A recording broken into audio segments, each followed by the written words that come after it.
Now to Huguenot Park, where a manatee died before it could be rescued this morning. Two other manatees were pulled from dangerously cold waters off St. Simon's Island at around the same time. And this all comes on the heels of another manatee being rescued from Mayport last week. Tarek Miner joins us live now with more on what's to blame for the health issues these sea cows are facing. Tarek? Well, Mary, biologists say it has everything to do with the colder air temperatures and more specifically the colder water temperatures. During an 18-day period in the month of November, the water jumped from 80 degrees, which is pretty mild, to a bone-chilling 62 degrees in 18 days. Now, because that happened so fast, biologists say that it is cold stressing the manatees and sometimes resulting in their death. This manatee just barely clinging to life, discovered in Huguenot Park this morning by people who walked the beach who sent News4Jax these images and this cell phone video.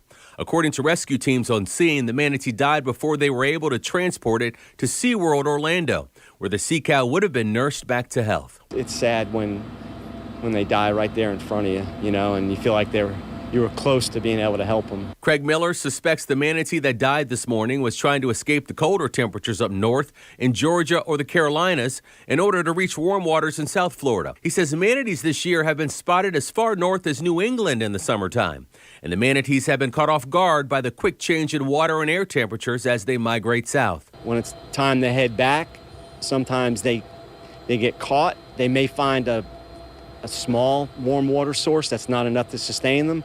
So they may stop in there, stay there too long. The intracoastal temperature continues to drop and they get sort of caught there. Miller is caring for this manatee at the Jacksonville Zoo, which was found in distress in Mayport last week. The mother manatee that was rescued from a chili pond in St. Simon's this morning is being transferred to SeaWorld. Her calf died. Miller anticipates more manatees may find themselves in dangerously cold conditions in the coming days. News4Jax meteorologist Mark Collins says the cold moved in swiftly after a relatively mild October. The cold moved in very quickly. It didn't give time for the manatees to migrate out. There was no early indications that we would see a real sharp drop in the temperatures. And so within a matter of 2 weeks, the water temperature dropped 10 degrees in our area.